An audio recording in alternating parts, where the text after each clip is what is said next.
Olá pessoal, bem-vindos a mais um podcast do Acontecendo Aqui. Estamos gravando no estúdio do Instituto Bertol, em Florianópolis. E hoje recebo com muito prazer Fernando Ligório, jovem empresário da área de marketing, catarinense, dono de uma empresa que ele vai contar quem é, o que faz e como ela está. Tudo bem, Fernando? Fala, Jailson, boa tarde. Primeiramente, obrigado pelo convite, agradecer aí o carinho, né, de abrir esse espaço para a gente falar um pouco da nossa história. Boa tarde também para a audiência do Acontecendo Aqui.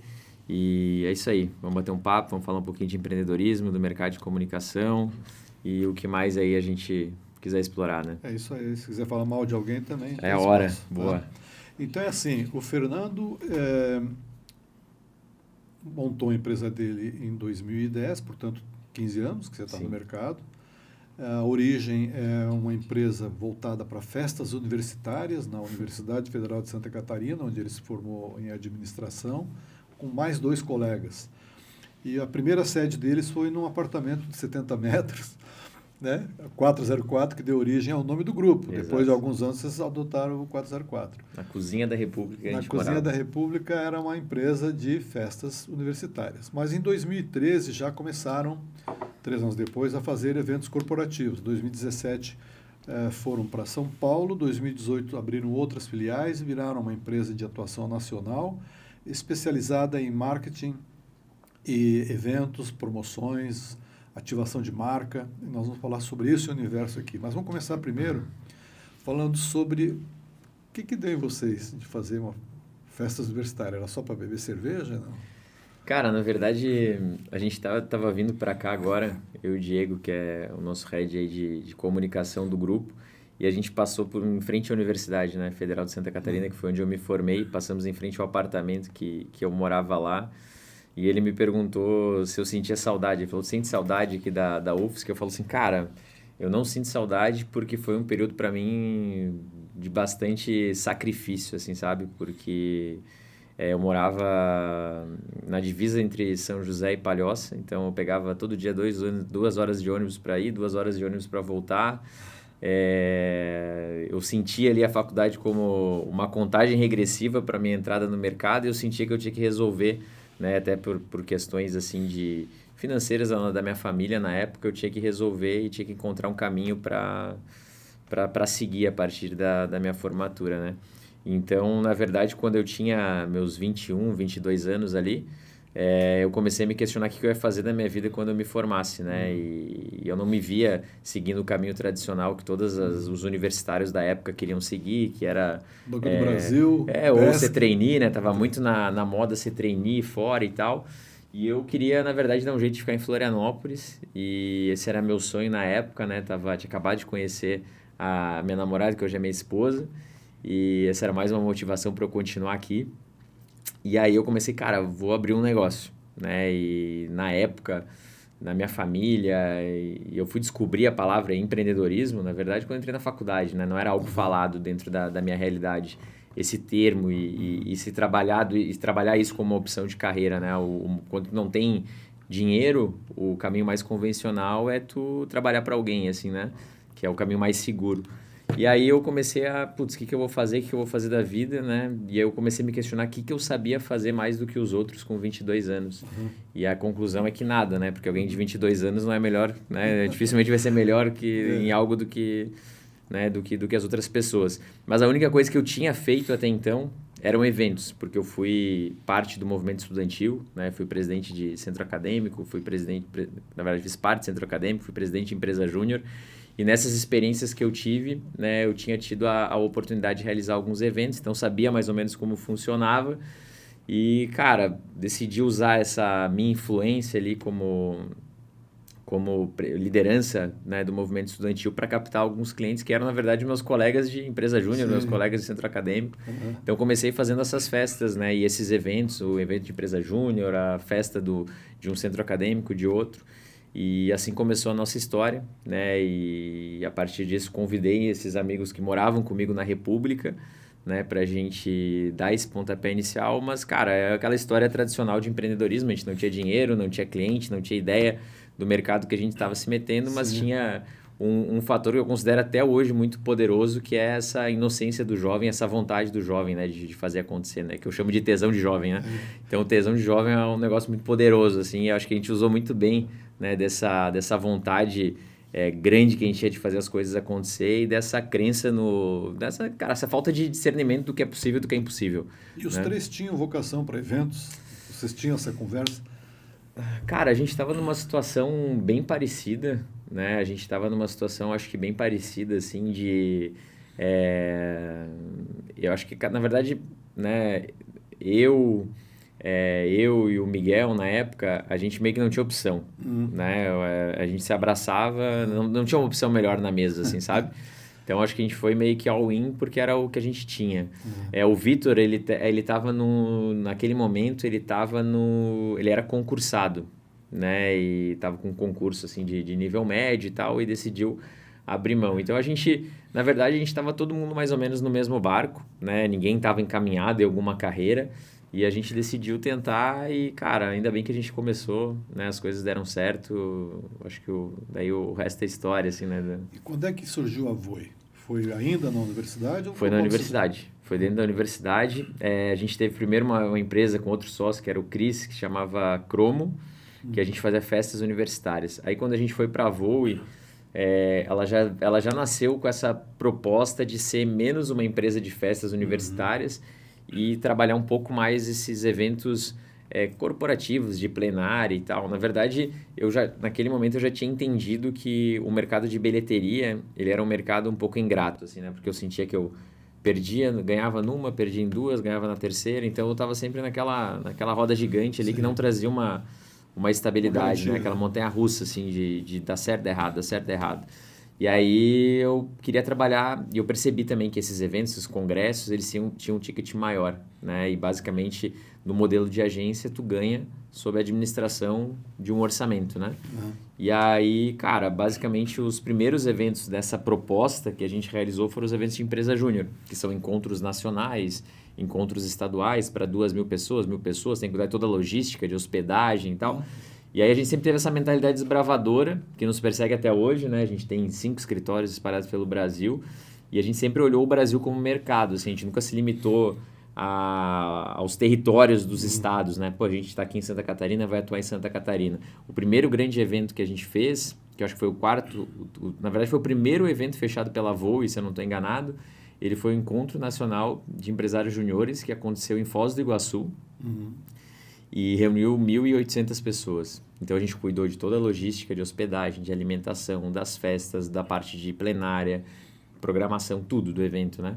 E eram 3 moleques de 20 e poucos anos administrando, 2011. Um ano depois? Um ano depois. Que a gente tem um ciclo um pouco longo, né? Às vezes tu fecha um negócio com um ano de antecedência, né? Sim. E aí a gente fez isso e, cara, deu super, né? Obviamente, teve todos os desafios de um primeiro grande evento. Era um evento muito maior do que a gente tinha capacidade de lidar, mas a gente entregou bem. E eu lembro que, cara, foi uma aventura, né? A gente, para produzir o evento, a gente saía de carro. Aqui eu tinha uma SXSW, um Peugeotzinho. Eu lembro que a gente estava montando um alojamento, a gente levou mais de 100 chuveiros naquele carro, além de 5 passageiros, assim, né? E mala de todo mundo e tal. Então tem muita história legal, assim, desse início que foi, cara, na força de vontade, na vontade de fazer acontecer, né? Que eu falo que eu brinco, é o tesão de jovem, assim, Perfeito. né? Então acho que foi por aí que começou a nossa história. E a partir disso, cara, a gente começou a identificar novas oportunidades, né? E ocupar espaços, né? Ocupar espaço. Porque eu acho que o mercado era meio tímido nessa área, né? Não sei o que aconteceu, em que momento foi, que houve uma adesão a esse tipo de ação que vocês desenvolvem pelos CMOs, digamos assim. Exato. Não sei se era a descoberta de que tinham que criar experiência para o consumidor ou o que era, mas começou a brotar muito isso nas empresas. E sem dúvida tem um fator aí, na minha trajetória como empreendedor, né? Eu acho que isso entra um pouco do fator sorte daí. Porque a gente entrou num mercado que era muito maior, esse mercado se transformou muito menor, e esse mercado se transformou em algo muito maior, né? E era algo que, de fato, assim, né? Eu acho que eu tenho algumas teorias, assim, para esse crescimento. Primeira delas, né? Antigamente a gente tinha a mídia muito concentrada nos veículos tradicionais. Então tinha uma concentração de verba. Eu nunca me esqueço quando eu fiz uma reunião aí já com um diretor da Brasil Kirin, que depois veio se tornar Heineken, que ele abriu para mim e mostrou assim, esse aqui é meu gráfico de investimento em marketing, quanto a gente tem em ATL, quanto que a gente tem em BTL, né, naquela linguagem tradicional, e eu acho que a gente tinha 8% do orçamento, né, para nossa área. E cara... O resto era Globo. O resto era Globo, era TV e tal. Então, quando veio o digital, veio essa descentralização do orçamento. Sim. O digital, ele é alimentado pelas experiências que tu tem. Então, tu precisa postar o que tu está vivendo, né? Isso é um comportamento do ambiente Sim. digital. Então, automaticamente, a partir dessa diluição da verba da mídia tradicional, a gente começou a ter mais dinheiro no digital e o digital precisando de experiência, o nosso mercado começou a crescer. Essa é uma linha de explicação. Outra linha é que vem uma nova geração consumindo no mercado, que é a geração Y, a geração Sim. Z, agora mais recentemente, né? Quando a gente olha essas duas gerações, elas são umas gerações que elas estão muito mais ligadas ao viver do que o ter, né? Exatamente. Então, são gerações que estão focadas em ter experiência, em viver experiências, viajar, né? E menos, não querem ter a casa própria ou o carro. Isso é um plano, né? É o terceiro, quarto plano, assim, na ordem de prioridade. Então, acho que esses movimentos, eles ajudaram e o fato de ser comprovado que o nosso mercado entrega resultado, né? Então, o mercado de experiência, ele é comprovado através de pesquisas, né? Que 85% das pessoas que afirmam que se elas têm contato com uma marca ao vivo, elas são mais propensas a consumir o produto, né? Então, tem vários indicadores que reforçam esse crescimento, esse fortalecimento do live marketing, do live experience, né? Como uma das grandes vertentes do marketing, né? Muito bom. Rapidamente... porque você tem muita história para contar, a gente não tem muito tempo para...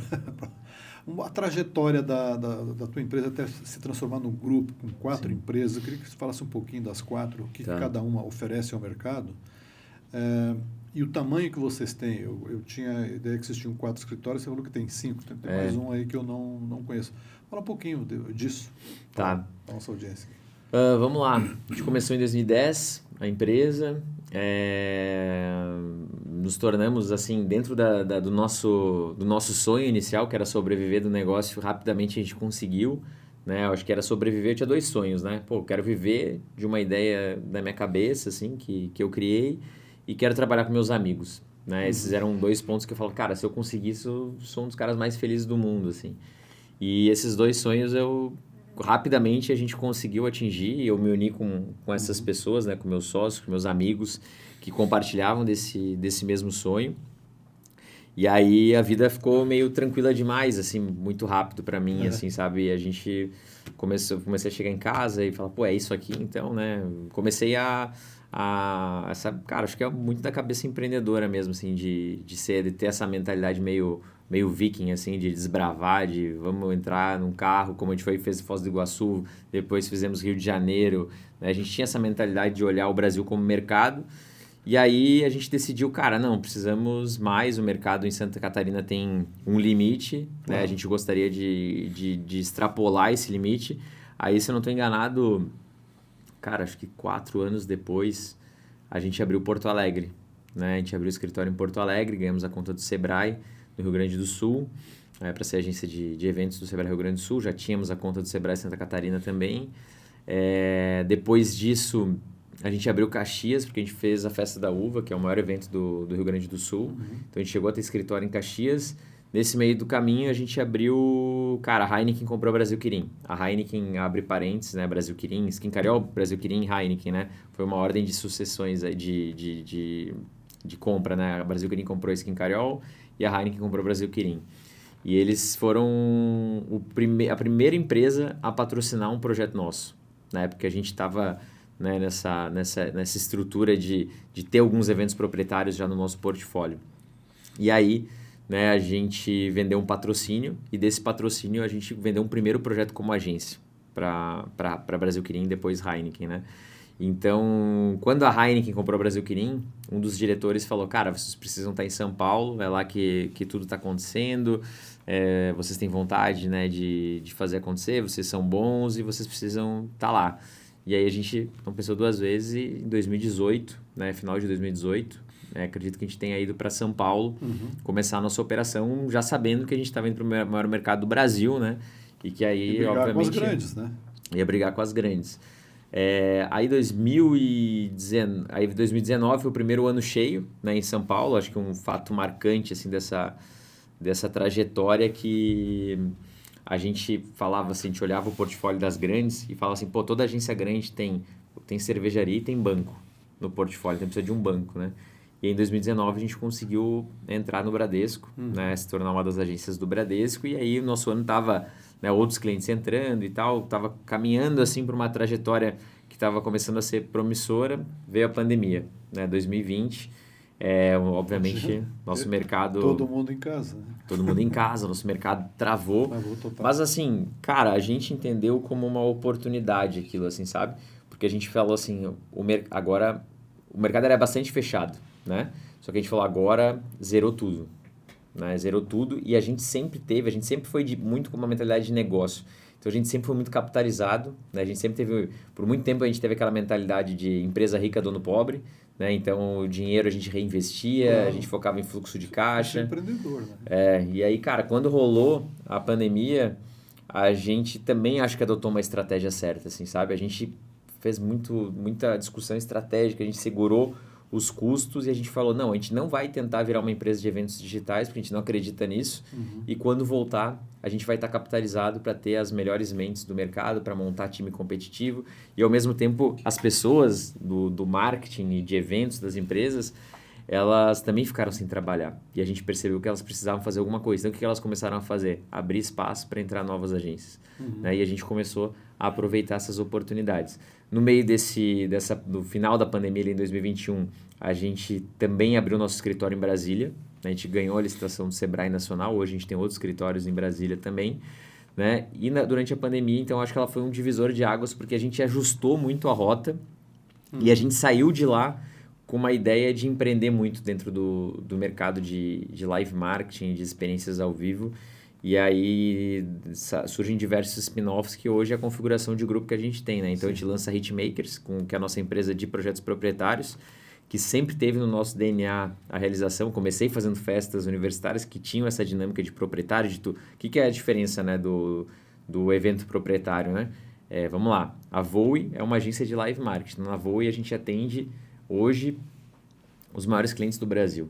Né? A gente atende Heineken, a gente atende Bradesco, a gente atende Coca-Cola, a gente atende Red Bull, a gente atende 99, a gente atende BYD, a gente atende JBS, Seara, a gente atende, Boticário, os maiores clientes do Brasil, né? A gente vem atendendo na Voe com a nossa operação de São Paulo. E quando vocês atendem esses clientes, vocês atendem disputando, vocês entram em concorrência com outras empresas ou é contrato exclusivo, único e está tudo certo? Existem modelos e modelos, né? Heineken, por exemplo, a gente é exclusivo, a gente tem um FII, né? E a gente, na verdade, eles dividem a conta de live marketing em 3 agências, sem concorrência daí. Sim. É uma parte para cada uma, né? Mas o modelo predominante do nosso mercado é Bradesco, sei lá, vou dar um exemplo aqui, tá? Números hipotéticos. Tem 5 agências homologadas. E dentro dessas 5 agências, quando eles vão lançar um job, né, eles escolhem 3 agências para competir. Eles fazem uma concorrência? Uma concorrência entre as agências homologadas, né? Então, esse é o modelo predominante do mercado. Sim. Existem casos que a gente recebe job direto e tal, mas o modelo predominante hoje do mercado de live marketing é esse. Então, né, explicando um pouco a estrutura, né, do nosso grupo, a gente tem a Voe, a empresa desde o início, mas ela é uma agência, ela é uma fornecedora. Ela trabalha fazendo eventos para as marcas. Com ideias. Com ideias, né, desenvolvimento criativo e produção. Planejamento, desenvolvimento criativo e produção. Esse é o modelo da Voe. A Hitmakers, que é a segunda empresa que a gente lança do grupo, ela é uma empresa de projetos proprietários. O que é um projeto proprietário? A gente identifica uma oportunidade no mercado, a gente acredita naquela oportunidade, a gente assume o risco daquela oportunidade.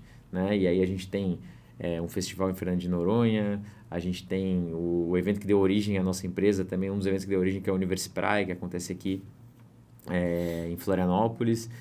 A gente tem o Carnaval de Rua de Florianópolis, né, que a gente realizou. A gente vem realizando uma série de exposições culturais pelo Brasil. Né? Fizemos Banksy e Frida, né, que a gente trouxe conteúdos internacionais para o Brasil. Fizemos em São Paulo, Rio de Janeiro.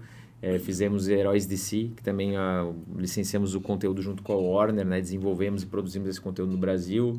A gente tem a exposição do Cazuza, que a gente está fazendo agora no Shopping Leblon, no Rio de Janeiro. Então, as orlas, a gente administra junto com a Prefeitura a Orla de Floripa, a Praia do Rosa. Então, todos esses produtos, a gente olha o ativo entende que aquele ativo ele tem um valor, né? E a gente fala, tá, a gente vai bancar esse produto. Aí a gente corre atrás das receitas que são bilheteria e patrocínio. Mas se faltarem as receitas, o risco é nosso. Então essa é a grande diferença dessa empresa para a Voe, né? Aí dentro, mas todos acabam se complementam assim, né? Voe, Hitmakers, CIA, que também é um spin-off da Voe, né? Que é a nossa agência de trade marketing, que daí a gente trabalha com a experiência do comprador no ponto de venda, uma empresa de retail, né? Então a gente trabalha dentro do mercado de retail. E aí, da mesma forma, né? O que elas se complementam, todas elas, né? Basicamente, a empresa que é cliente da Voe é cliente da CIA, a empresa que é cliente da Voe e da CIA é patrocinadora dos projetos da Hitmakers, porque são as mesmas pessoas dentro dos universos. Então, a gente identificou essa sinergia e a gente também tem a Imagineers, que é uma agência de live marketing focada no mercado sul do Brasil, né? Que a gente, com o crescimento, a gente começou a olhar muito para o mercado, obviamente, para o mercado sudeste, né? Porque é onde está a maior concentração de verba, é onde os projetos performam melhor em bilheteria, porque tem mais gente, tem maior poder de consumo. Então, a gente não quis perder essas raízes com o Sul e a gente lançou a Imagineers, né? Então, basicamente, essas são nossas 4 empresas. Eu falei do escritório de Floripa, falei do escritório de São Paulo, falei do escritório de Brasília, falei do escritório de Porto Alegre e a gente abriu agora um escritório no Nordeste, né, no último ano, um escritório em Fortaleza. Fortaleza? Você quer em função da cópia? Não. Talvez a gente atue, né, com alguns clientes lá. A gente ainda está em fase de negociação. E por que Fortaleza? A gente viu uma licitação grande lá também, né? E aí a gente começou a atender o Sebrae, né? O Sebrae Ceará. Então a gente abriu essa operação. Então hoje, o nosso grupo, daí são todas essas empresas. Quantos funcionários são? A gente está com cerca de 200 funcionários. Folha de pagamento de quanto? Altíssima. Alta. Com 200 funcionários nesse mercado, Cara, vocês faturaram 225 milhões em 2024. Qual é a previsão? Foi um pouco mais. No final a gente acabou faturando um pouco mais, a gente faturou perto de 250.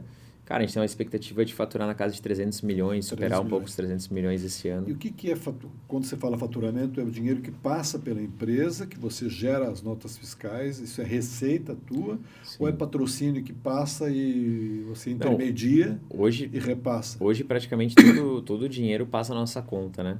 Essas empresas grandes e tal, o formato de trabalho é esse, né? O dinheiro passa pela agência, a gente administra esse recurso, né? Então é receita. É o faturamento todo do... Muito bom. E esses funcionários estão basicamente em São Paulo, metade, e outra metade do resto da rede? Santa Catarina, a gente tem...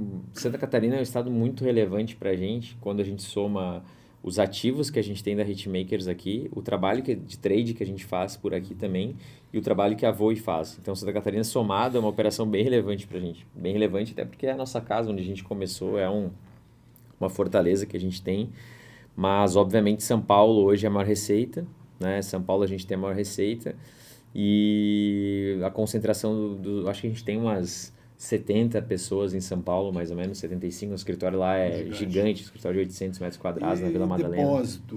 Tem depósito aqui, tem depósito em São Paulo, equipamentos de aluguel, o pessoal das imobiliárias gosta da gente, porque a gente paga bastante aluguel pelo Brasil.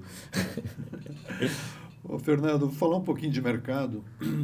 Na tua visão, assim, quais são as principais tendências do live marketing nos próximos anos? Cara, eu vejo primeiro, assim, eu vejo um crescimento do mercado de experiências, porque esse é um mercado que movimenta hoje, o marketing de experiência movimenta 120 bilhões de dólares por ano, e é um mercado que cresce cerca de 7,5%. Então, uma tendência é as pessoas quererem viver mais experiências ao vivo, Sim. sabe? Isso, os dados mostram, né? As pessoas, elas estão com uma saturação também do digital e estão querendo viver, assim, sabe? Então, acho que esse é um ponto relevante. Eu participei esse ano do South by Southwest, né? Fui para Austin e fui também para Cannes, né? No festival. E no Cannes Lions ou no cinema? Eu fui nos dois, sem querer, por causa do meu sócio Francis, que viu a data errada, daí eu fiz eu fui primeiro no de cinema e 20 dias depois eu voltei e fui pro de publicidade, até porque a gente concorreu com o projeto lá. Um mês de diferença, né? Um mês de 20 e poucos dias de diferença. E aí está se falando muito da inteligência artificial, né? vem se Pois falando muito do... Essa que é a ideia. A inteligência artificial veio para ficar, não é uma bolha, não é nada, não é uma ondinha, né? Não. É um Diferente do divisor, metaverso, né? e outros tantos. É um divisor de planeta, digamos assim, Sim. né? Como é que as empresas estão aliando no live marketing o uso da inteligência artificial com eventos ao vivo? Uhum. Como é que é essa Cara, interação? Tem acontecido muito? Tá começando, eu acho. Sabe? Tá começando. Eu acho que a principal mudança que eu noto, e a gente já aderiu, agora a gente está oferecendo, né, a gente começou a ofertar para o nosso time, né, uma assinatura de um chat GPT da vida e tal, uma ferramenta, porque a primeira mudança que eu percebi é as equipes usando muito como ferramenta, como um auxiliar mesmo, né? Porque, não sei se tu já experimentou, é incrível, né? Uso com frequência, claro. O que a gente, muitas vezes, vamos pegar o trabalho de um planejamento, por exemplo, que eu acompanhei muito porque eu coordenei por um tempo, assim, a área criativa, principalmente no começo, quando a gente estava se desenvolvendo. O que tu pedia para um planner e ele te entregava, preciso de uma semana para te entregar, o ChatGPT te dá aquele trabalho em 3 segundos. E muito melhor. E com Muito mais detalhe, amplo. com mais dados, não sei o quê. Então, assim, cara, Mas o segredo é um engenheiro de perguntas, né? Exatamente. Esse que é o segredo. Esse é o ponto, porque ela vai se desenvolvendo e vai aprendendo conforme tu explora ela, assim, sabe? Então, a gente tá, e principalmente no time criativo, faz uma diferença muito grande de planejamento e criação. Então, a gente começou a ofertar, e a primeira mudança que eu vi, que eu posso falar, é um impacto grande na área de planejamento e criação. Eu acho que sobe a régua. Sim, sabe? Mas e como é que é isso lá na experiência do consumidor? Isso é algo que está sendo aplicado já? Já cara, tem ainda muito algo incipiente, palpável, eu ainda acho. não? Ainda para dizer, pô, tem um puta case aqui para eu não saberia dividir hoje, assim, sabe? Eu acho que a gente vai começar, é um assunto que está muito quente. Ele vem sendo utilizado como uma base para o trabalho que produz o resultado, mas eu ainda não... Eu acho que a inteligência artificial ela vai ajudar muito na personalização da experiência, sabe? Que é algo que se fala muito no live marketing, né? Mas se eu dissesse que a gente já está enxergando, isso está em abundância, está acontecendo, talvez a gente vai enxergar agora no The Town, que é um grande momento das marcas. Inclusive, a gente vai estar com Seara, né, e com Neve lá, né? Então, a gente está com duas marcas. Então, não é Interlagos? São Paulo. É Interlagos. Interlagos? São Paulo. Uhum. Quantos de 3 dias? São 2 finais de semana. 2 finais de semana. Milhões de ativações, né? É o Rock in Rio de São Paulo, né? Você acha que o live marketing, a tendência é que ele fique mais digital ou mais humano, continuará sendo mais humano do que digital, ou tem um mix desses dois polos aí? Como é que você enxerga? Cara, eu assisti algumas palestras nesses 2 eventos que eu fui. Em ambas, a gente está se falando muito do marketing de experiência, da experiência do consumidor, mas isso de uma maneira integrada. Então, eu acho que vai ser tudo cada vez mais interligado, porque essa divisão do físico e do digital é uma coisa que a gente viveu esses mundos separados, chegou a viver. Hoje em dia, para quando chega a Gen Z, cara, tá tudo interligado. Para eles não existe essa segregação. Então, a experiência, ela pode começar num comercial de TV, passar pelo digital e acabar num presencial. É a jornada. A jornada toda, assim. Então, eu imagino, o que eu vejo de futuro é uma integração cada vez maior, sabe? E as pessoas são digitalizadas Sim. Forçosamente, Exato. Né? Não conseguem trabalhar, nem conviver, nem consumir, nem lazer, nem viagem, se não tiver um domínio das tecnologias, né? Porque Exatamente. o ferramental está todo ali, né? Eu vejo algumas empresas, inclusive, quebrando essa lógica essa aqui é uma agência de mídia, esse aqui é de digital, esse aqui... Tem algumas empresas que já te dão o projeto para te trabalhar ali no 360. Sim. Toda a jornada, toda a integração. E eu vejo que vai ser mais ou menos por aí, não o formato de trabalho, mas a integração da ideia como um todo, assim, sabe? Mas essa integração, a tua empresa mexe com mídia, pensa em televisão, pensa ou só o ataque da experiência ao vivo, em loco? Como é que é? Depende da empresa, né? Quando a gente fala da Voe, a gente está hoje no mercado de live marketing, da experiência do ao vivo ali. Sim. E aí, muitas vezes, a gente faz um trabalho integrado com as outras agências do grupo. Por exemplo, uma Heineken da vida tem a gente na parte de live. Quando pega um projeto grande, tu tem Agência de propaganda, Uma assessoria de DM9 da imprensa. vida, tem uma assessoria de imprensa, tem uma de influenciador, tem todo o leque, assim, as agências têm que trabalhar junto e o trabalho do marketing é essa integração, Ah, né? Então, esse é eu acho que daí, isso da Voe, né? Quando a gente fala da Hitmakers, que é a nossa empresa de projetos proprietários, a gente tem uma área interna de tudo, comunicação. de Aí a tudo. gente define. Imagina, a gente é o cliente ali, né? Então a gente está olhando justamente assim, cara, precisamos performar. O que é performar? Vender ingresso, geralmente, né? Então a gente faz media out of home, a gente faz digital, faz tráfego pago, faz influenciador, faz TV, faz rádio, a gente faz tudo, né? Como é que você vê as agências de propaganda pensando no live marketing? Como é que elas abrem espaço para essas ferramentas ou elas dificultam um pouco o convívio dessa integração do marketing, da experiência? Porque o cara de marketing tem que cuidar do ROI, obviamente, Sim. mas ele, de uns tempos para cá, começou a se preocupar muito com a criação de experiências para o consumidor. Uhum. Ele não consegue criar experiências para o consumidor com a propaganda tradicional. Sim. Como é que é o convívio com essas agências aí? É pacífico? Como é que é? Cara, acho que tem duas análises assim para fazer, né? Vamos lá. A gente acabou de fazer Tinder no Lola. A gente fez através da Gut, né? Que é uma das Gigante. agências mais premiadas. São nossos vizinhos de prédio na Vila Madalena lá, né? A gente está num prédio que é um polo de economia criativa. Tem algumas das principais agências do mercado lá. Então, né, existe essa colaboração, né? A gente cuidou da parte de experiências ao vivo ali, né? De uma agência grande e tal, que estava de propaganda, né? Que estava planejando uma ação. Eu vejo que as agências, de uma maneira geral, se tu pegar o mercado, como tu falou, né? Tu fez um resgate histórico, assim, do nosso início. Cara, a gente era uma área dentro das agências de propaganda, né? Sim. Começou dessa forma. Só que, se tu pegar, por exemplo, WPP, pegar a Publicis, pegar os 3 maiores grupos de publicidade do mundo, que são grupos que faturam 15 bi de euros por ano, né? Essa galera toda, eles não têm agência de live marketing dentro do portfólio. Pode ver. Por quê? Porque é um negócio que não é escalável, Ativo. né? É um negócio que não é escalável e é um negócio, cara, quando tu trabalha com mídia e tal, quando tu vai para esse negócio, é um negócio muito sofrido. E muito caro para eles, né? Não, e a produção, cara, é assim, ó, é um dinheiro muito mais difícil de ganhar. Pois é. É um dinheiro muito mais difícil de ganhar. Então eu vejo hoje uma colaboração, né, e esses grandes grupos, obviamente, querem negócios que sejam escaláveis, né? Então eu vejo dessa maneira que cada vez mais vai existir uma colaboração, né? E eu enxergo, não enxergo a gente, né, entrando no mercado de publicidade e tal, e nem o pessoal entrando no nosso, porque São são, mares diferentes. são mares diferentes, E exatamente. quais são os segmentos mais abertos à inovação no live marketing?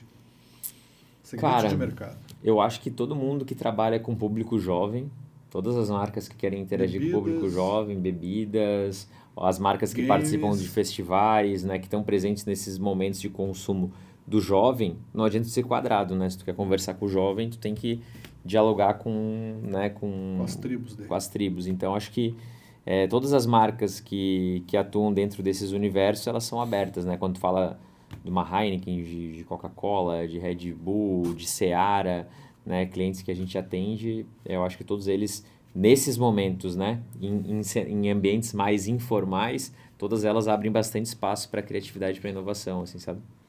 E a parte tem um projeto que tinha de incentivo à área de eventos. Como é que é isso? Como é que está isso? Qual projeto de? Eu não lembro o nome dele agora. É um projeto de lei que tinha. Ah, o Perse. Perse. O Perse. Ele estava previsto para ter uma duração de 5 anos, né?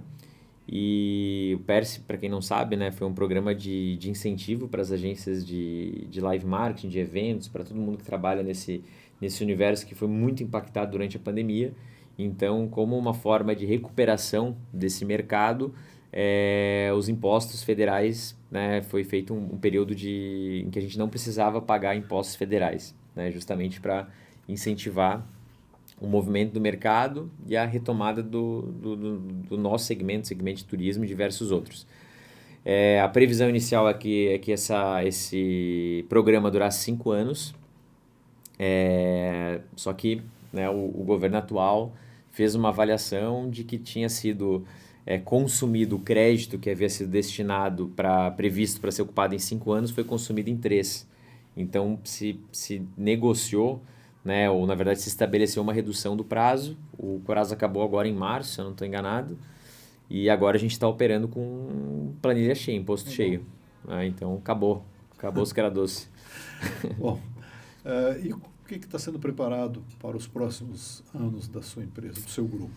O que vocês têm em mente? Cara, eu vejo assim, a gente está num momento muito legal, né, de todas as formas possíveis, assim, porque a gente se consolidou hoje como um grupo relevante do mercado, talvez um dos maiores do mercado, né, quando a gente olha aí para o mercado de live marketing. São poucas empresas que faturam acima de 300 milhões de reais e que tem a capilaridade que a gente tem também, né? Estrutura que vocês têm. Estrutura. 6, 7 mercados daqui a pouco. E vários deles, o que é bastante interessante, é que essas outras empresas, elas nasceram de 22 para cá. Então, cara, é uma história recente, uma história nova e tem muito chão para ser percorrido, assim, sabe?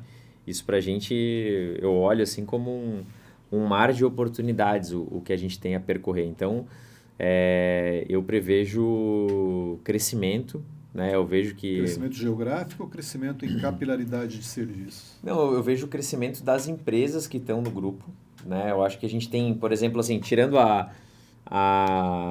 se tu pegar e tentar entender o que a gente já tem mais maduro, a gente tem mais maduro a Voe Santa Catarina e a Voe Rio Grande do Sul. Uhum. O resto, a gente é jovem nesses mercados. Então, tem muito espaço para crescer, assim, sabe? Sim. Então, eu vejo que na Voe de São Paulo, a gente tem uma infinidade aí de oportunidades para explorar. Eu vejo que na Hitmakers, nossa empresa de projetos proprietários, a gente tem muito chão para percorrer. A gente é pequeno dentro desse universo ainda de projetos proprietários e já é uma empresa relevante em termos de faturamento dentro do grupo. Eu vejo na CIA a nossa empresa talvez a mais jovem do grupo, né? Então ainda em processo de estabelecimento do seu tamanho, de tudo que pode fazer. Então, cara, eu vejo um futuro muito promissor, né? Uma coisa muito legal é que a gente é motivado da mesma forma, igual o primeiro dia, sabe? Eu acho que isso é uma das coisas mais interessantes assim, sobre nós, porque a gente gosta do que a gente faz, né? A gente não tá lá por obrigação, não tá pela grana. Obviamente, o dinheiro é um indicador importante de performance, né? Se a gente está no caminho certo, se as coisas estão sendo bem feitas, né? No mundo dos negócios, essa é uma métrica relevante, mas a gente realmente gosta do estilo de vida, de empreender, de administrar um negócio. Então, para a gente é prazeroso o processo e a nossa cabeça funciona sempre direcionada para o crescimento, né? Então, há 15 anos, tirando o ano da pandemia, a gente vem repetindo crescimento em cima de crescimento. Que bom. Né? E isso vem obviamente, hoje é mais difícil, porque é mais difícil crescer em cima de uma base maior, mas é mais fácil porque a gente tem 15 anos de experiência, a gente tem contato, a gente tem capital, né? Então, isso tudo permite com que a gente seja mais efetivo também e mais eficiente aí nas nossas metas, os nossos objetivos, né? Que assim seja e será. Amém. Fernando, eu pedi para você encerrar a nossa conversa deixando uma mensagem aqui para a comunidade acontecendo aqui e dando uma ideia da formação e da capacitação dos profissionais para o teu grupo. Quem tiver interesse em trabalhar na tua empresa, de quais formações vocês estão sempre procurando? Cara, a gente gosta de gente boa, né? Eu ligo pouco para formação. De verdade, esse é um dado que eu nem analiso, assim, o que a pessoa, qual a base de formação, porque eu acho isso tão pequeno diante de toda a trajetória profissional, diante das experiências que alguém teve. Então, eu ligo muito, assim, para as experiências recentes, que é, por exemplo, né, se eu vou contratar para um cargo pleno, obviamente uma pessoa precisa ter uma experiência prévia, né, naquela área de atuação.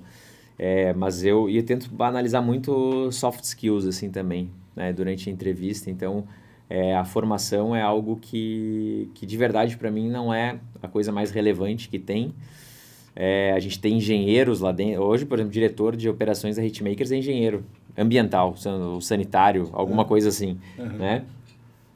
A gente tem gente daí, mas obviamente predominam, né, as formações de publicidade e propaganda, marketing, bastante nessa linha, até porque, obviamente, existe uma aptidão assim, por aquele segmento, né? As pessoas que escolheram esse caminho tem mais oferta de currículo dessas áreas do que outras, né, dentro do nosso universo, mas não que isso seja um fator determinante ou não para a nossa contratação.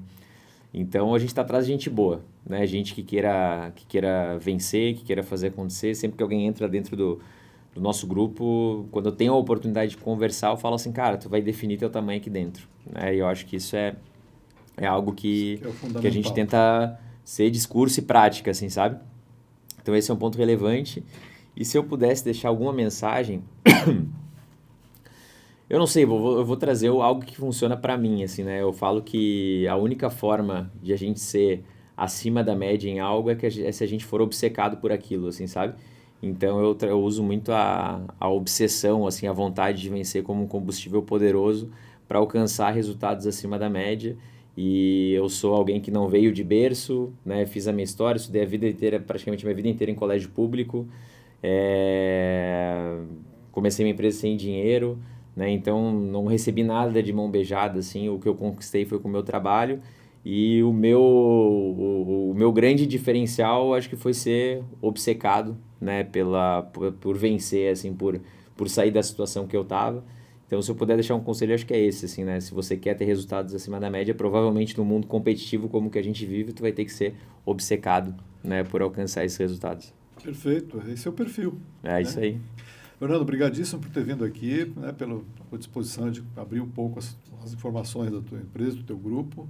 E para você, obrigado pela audiência, espero que tenham gostado. Gostei muito de conversar com o Fernando Ligório e até o próximo podcast. Obrigado, valeu.